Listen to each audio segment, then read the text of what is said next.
Racism is central to America. It's central to how the country was developed. Mm-hmm. It is central to how it operates right now. And if you don't understand that, you can't actually understand how the country is developing and has developed.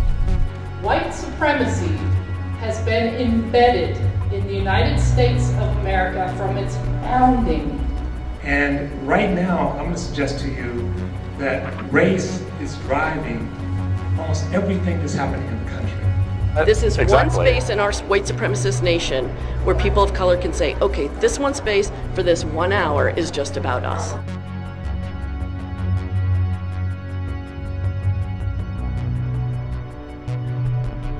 The White Privilege Conference, or WPC, is an annual gathering of thousands of private and public educators, students, and school administrators from across the country. Participants examine and confront what they see as systemic race-based privilege in America. But the institutionalized racism that is in America can't be denied. It can't be, I mean, you can't really argue against it. It is what it is, and this country was built on white principles for white people. We, the people. So if we go back to the Constitution, we, the people, who was it? White men, land-owning, wealthy, Christian, they claimed to be straight at the time, who knows? In our nation, racism, white people do not experience racism. White people can experience discrimination, but not racism. The WPC describes itself as a private event, but the Wisconsin Reporter revealed that at least tens of thousands of local, state, and federal tax dollars were spent this year to send teachers, students, and administrators to the conference. Are you guys in high school, or are you here on a college? Oh, that's awesome. Are you in high school? I am in high school. Oh, that's awesome. Are you guys high school students? Yeah. That's awesome. What do you do? I work for the Department of Ed. The Department of Education. That's great. In Wisconsin, or okay. Yeah. And there are a ton of high school teachers here. It's amazing. Yeah. Do you guys know how many? Like, 'cause I saw a bunch of high school kids. I just talked to one of my friends who works in a district, and he said he had 45 staff here. So. Wow, 45 staff. Founded in 1999, the WPC's mission is to arm educators with the tools they need to teach white privilege theory in America's school system. But what exactly is meant by white privilege? Simply put, proponents of white privilege argue that white racism is institutional, structural, and pervades all aspects of American society. White privilege, they contend, is the deliberate invention of capitalists whose goal is to keep labor divided along racial lines.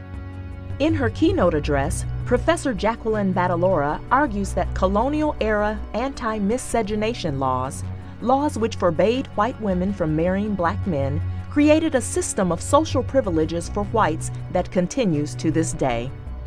So they passed the law of 1681. And in this law, it made it illegal for British and other white women from marrying a Negro slave. And furthermore, the law punished any landholder who encouraged the marriages and any religious authority who performed it. This law equals the invention of the human category white. This history teaches us that white is the tool by which laborers were divided. Those who shared the same living conditions, the same opportunities, now experience ourselves as more connected with Paris Hilton than with our African American neighbor. Berkeley law professor John A. Powell offers a deeper analysis, arguing in his keynote address that modern capitalism is the consequence of flawed concepts dating to the Age of Enlightenment. Concepts such as individual rights, reason, logic, and the scientific method. He rejects these ideas as white constructs and impediments to a better society. So whiteness actually is very tied to our modern sense of the self. And this was part of what's called the Enlightenment Project. So that project, which goes back to people like Descartes. Remember Descartes, where he says, I think, therefore I am? So you have the separation of mind and body.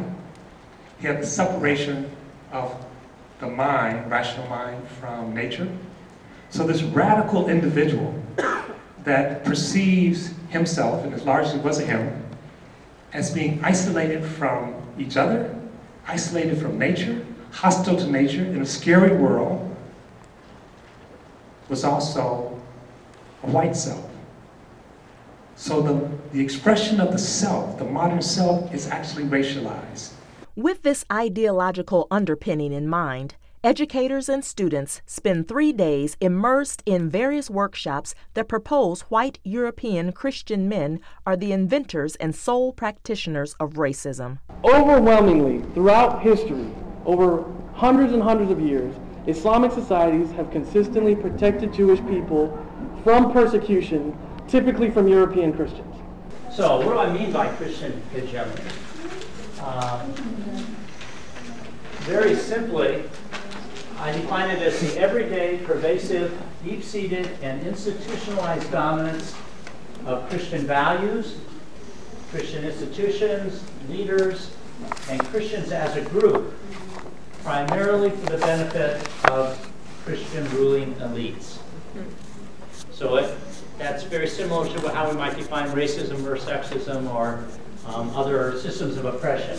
In the next installment of our investigative report, we'll take you inside the workshops of the WPC to conduct a more in-depth examination of this ideology and its message to educators. So instead of just saying, oh, we're happy there's a black face in the White House, who's running the White House, instead of just serving in the White House, it's like, no, the master's house is now got a black face, but it's still the master's house. He works for the master of the system of white privilege.